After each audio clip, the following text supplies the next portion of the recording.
ఆ next day hero వస్తుండగా అతనికి కాఫీ అంటూ హీరోయిన్ ఎదురుగా వెళ్తుంది. ఆవిడని చూడగానే అతను గాబరా పడిపోతూ లోపలికి వెళ్ళిపోతారు. ఆ తర్వాత ఇదేంటి, ఆ అమ్మాయే కదా నన్ను లవ్ చేసింది, నేనెందుకు ఇలా గాబరా పడుతున్నాను అని చెప్పి మళ్ళీ ముందుకెళ్ళి ఆ టైంలోనే అక్కడే ఉన్న స్మిత్ని పిలిచి మిస్టర్ ఫెర్రీతో జరగబోయే మీటింగ్కి నువ్వు కూడా నాతో పాటు కలిసి రావాలి అని అనగానే ఆవిడ సరే అంటుంది. ఆ తర్వాత హీరోయిన్ నన్ను నన్ను అంటూ సైగ చేస్తూ ఉంటుంది. అప్పుడు హీరో నువ్వు కూడా రా అని అంటారు. ఆ తర్వాత ఆమె మీ కాఫీని తీసుకోండి అంటూ హీరో వెనకనే వెళ్ళిపోతూ ఉంటుంది. అప్పుడే అక్కడున్న అమ్మాయిలు ఈ అమ్మాయి మిస్టర్ హాటన్తో ఏదో డీల్ మాట్లాడుకున్నట్లుంది, ఏమో ఎవరికి తెలుసు, ఆ మీటింగ్ కి ఆవిడ వెళ్ళడానికి ఆల్రెడీ చాలా నీచమైన ప్లాన్స్ కూడా వేసినట్లుంది, అయినా అతనికి ఆల్రెడీ వైఫ్ ఉంది కదా, మరి ఈ అమ్మాయి ఉంపుడుగత్తెగా వెళ్ళడానికి ట్రై చేస్తుందేమో అని మాట్లాడుకుంటూ ఉంటారు.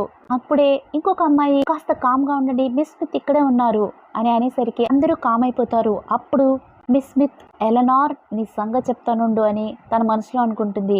ఆ నెక్స్ట్ సీన్లో మీటింగ్కి రావాల్సిన మిస్టర్ ఫెర్రీ వస్తారు. అతన్ని రిసీవ్ చేసుకుని హీరోయిన్ని చూసి డ్రింక్స్ని తెమ్మని సైగ చేస్తారు. దాంతో ఆవిడ డ్రింక్స్ తేవడానికి వెళ్ళి ఆర్డర్ చేస్తుంది.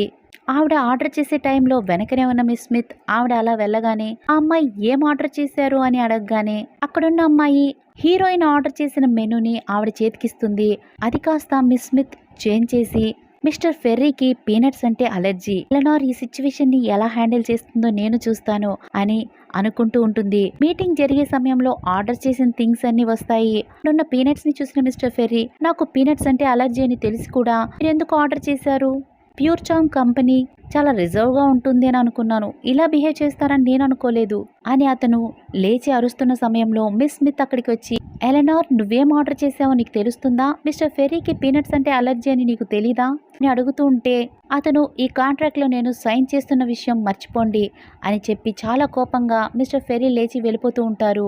అప్పుడు హీరో ఆగండి, ఈ అమ్మాయి కొత్తగా వచ్చిన అమ్మాయి, ఈ అమ్మాయికి ఏం ఆర్డర్ చేయాలో తెలీదు అని చెబుతుండగానే అక్కడున్న మేనేజర్ వచ్చి sorry for the wrong dishes అని అవన్నీ తీసుకెళ్లి చేంజ్ చేసి తీసుకొచ్చి స్టాఫ్ని సర్వ్ చేయమని చెప్తారు. కానీ ఈరోజు కాంట్రాక్ట్ సైన్ చేయడానికి నాకు మూడ్ లేదు అని మిస్టర్ ఫెర్రీ లేచి వెళ్ళిపోతూ ఉంటారు. అప్పుడే అతనికి తన వైఫ్ నుండి కాల్ వస్తుంది. అప్పుడు అతను యానివర్సరీ గిఫ్టా, షూర్గా తెస్తాను అని అంటూ హీరోని చూసి నా యానివర్సరీ గిఫ్ట్ని రెడీ చేశారా అని అడగగానే హీరోయిన్ వెంటనే లేచి నిల్చుంటుంది. మీ వైఫ్ అండ్ హస్బెండ్స్కి ఒకరంటే ఒకరికి చాలా ప్రాణం అన్న విషయం నాకు బాగా తెలుసు, అందుకే నేను ఈ గిఫ్ట్ని రెడీ చేశాను అని వాళ్ళ కంపెనీ ప్రోడక్ట్స్ ఉన్నటువంటి బ్యాగ్ని అతని చేతికి అందిస్తుంది.